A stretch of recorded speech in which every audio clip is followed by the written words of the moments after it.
¿Qué tal? Mi nombre es José Eduardo Tapan y voy a hablarles de los cuatro discursos. La idea de discurso para Lacan, de alguna forma, sigue cierta inspiración de algo que había propuesto Foucault cuando hablaba del sentido de autor, en donde el tema aquí es que no tiene que ver con las palabras, o sea, que no es difícil ver, por ejemplo, qué es aquello que caracteriza un discurso, por ejemplo, el de marxista. Yo puedo leer a muchas personas y reconocer en ellos ese espíritu marxista.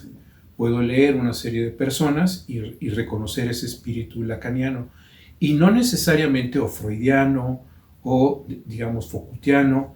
Y lo que es importante es que no tiene que ver con el uso necesariamente de conceptos, sino con cierta manera de organizar todo lo que se está diciendo, todo lo que se está proponiendo.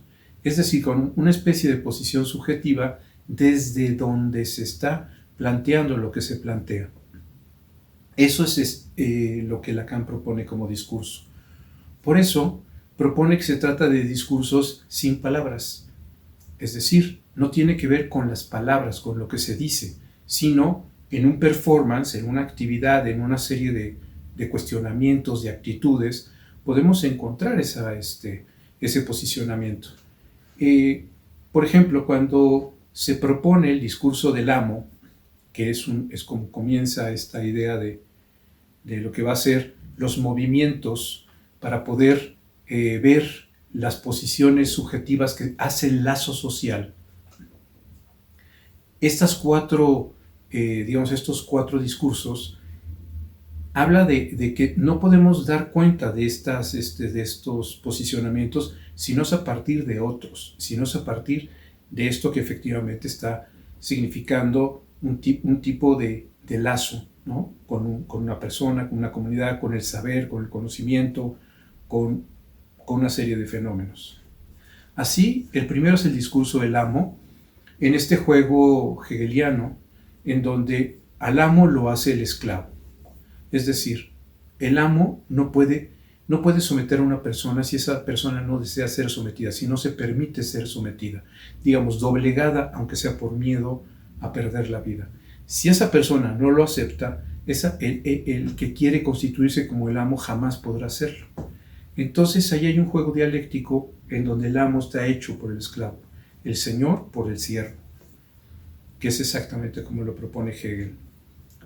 Así vemos, por ejemplo, estas parejas en donde el marido es alcohólico y de repente llega un día a su casa borracho, su esposa está ya cansada, harta de esa actitud, y entonces él lo empieza a increpar, lo empieza a decir que cómo es posible, él, como está borracho y con una serie de cosas, quizá le pueda tener un acto de violencia con ella, y al día siguiente ve el daño que ha ocasionado y se siente profundamente culpable.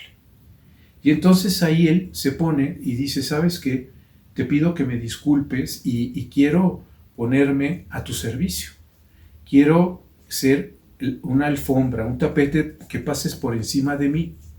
Y entonces es una forma en donde él está intentando quitarse algo del sentido de la culpa, pero el tema es que efectivamente empezará el ciclo en donde él empezará a molestarse, empezará a pensar que no es justo, que él es el que trabaja, quizá en esta estereotipada familia, a veces en donde el hombre es el que trae,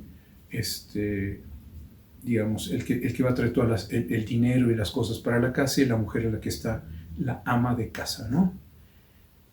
Ahí es donde vemos este posicionamiento del amo y del esclavo que hace el lazo social, en donde el amo no lo advierte, está simplemente pensando las cosas, en donde terminará cansado de esta actitud servil que le proponía la esposa para mantenerse, y volverá a ser violento y se jugará este ciclo que seguirá hasta que se interrumpa por algún tipo de, digamos, de acontecimiento, cuando ella decida decir basta, y ese basta no sea otra forma de seguir jugando, sino un basta donde diga basta a este tipo de lazo. De allí empezamos a ver que este posicionamiento puede pasar, o sea, en este sentido, pasa a lo que sería lo que llama el discurso de la histérica. Es importante pensar que no es una posición subjetiva la histérica en esto que estamos hablando. Estamos hablando del discurso de la histérica. El psicoanálisis propone que es muy importante histerizar a la persona que está en el trabajo analítico. Una manera en que yo he logrado como tratar de pensar esto es con el mito de Adán y Eva. O sea, Adán es esta persona que es obediente a la ley de Dios, en este sentido, digamos, lacanianamente diríamos a su goce, a la ganancia secundaria, a toda esta serie de automatismos. Y Eva es la que se pregunta. Esta parte que dice, Adán tiene prohibido ir al árbol del bien y del mal, que es el árbol de la ciencia, que es, digamos, la posibilidad de preguntarse, y Eva es la que va al árbol del bien y del mal, y hace la pregunta, ¿no? Y a partir de la pregunta es que entonces come el fruto del árbol del bien y del mal, es decir, se le abre los ojos, pierde su condición de animalito salvaje, y entonces ella ya puede discernir. Eso es ese es el fruto que comió, gracias a la pregunta.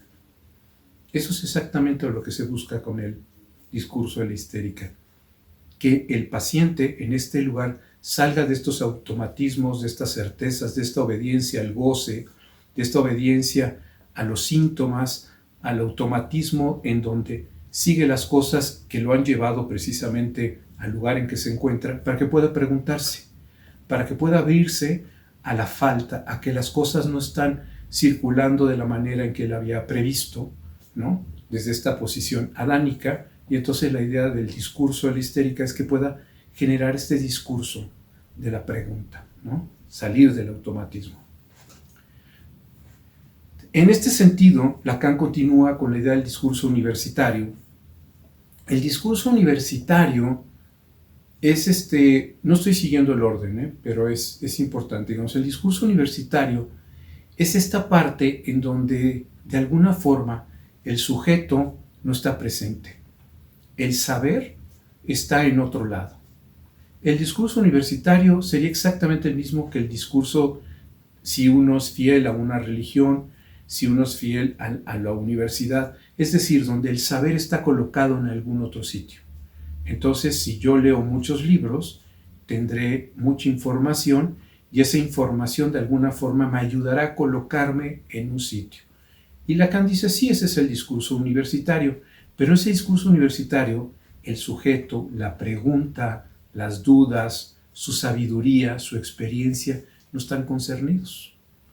Él simple y sencillamente está, digamos, desde esta perspectiva, en una actitud pasiva.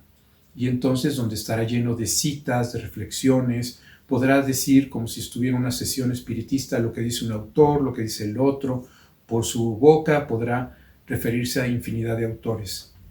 Ese es el discurso universitario que hace lazo social. Hemos visto infinidad de personas que están desde este lugar pregonando, profetizando o dictando conferencias, siempre supuestamente sostenidos en alguna clase de saber, que es este saber lo que les confiere a ellos esta posibilidad, ¿no?, de generar este discurso.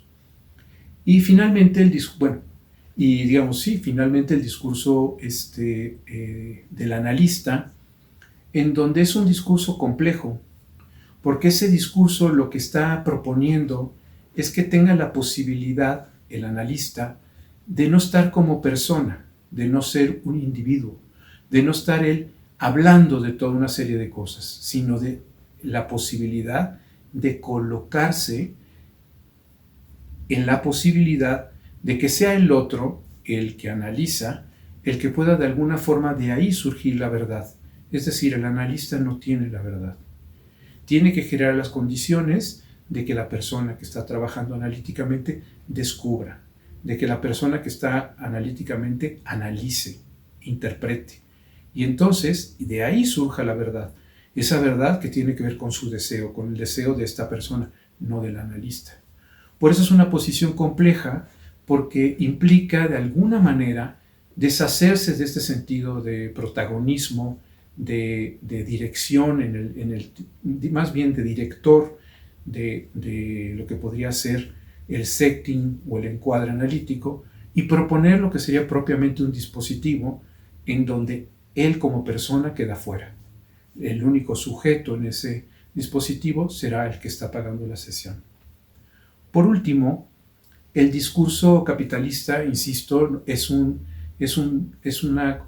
cuestión a la que hace referencia Lacan un tiempo después en una conferencia, y ahí de lo que habla es estrictamente, es muy parecido al discurso del amo, simplemente invierte un par de elementos de este discurso, y lo que propone el discurso capitalista tiene que ver con este sentido de alienación, de esta manera de permitirnos nosotros, como lazo social, lo que es claramente advertible, o sea, este sentido donde la gente supone que va a ser más feliz si tiene mayor número de satisfactores, si hace las cosas que el mercado le indican, si de alguna forma se somete a este tipo de lazo comunitario que tiene que ver con la mercancía, con el acceso a un determinado número de mercancías, de marcas, y entonces, para decirlo fácilmente, como objeto y como productor de consumo, ¿no? En ese sentido, en donde él deja de ser un protagonista de su existencia para convertirse en una marioneta de la sociedad, tratando de comprar siempre los satisfactores que lo harán supuestamente feliz, completo, desarrollarse, lo que sabemos es una trampa. Bueno, espero les haya gustado la cápsula. Hasta la próxima.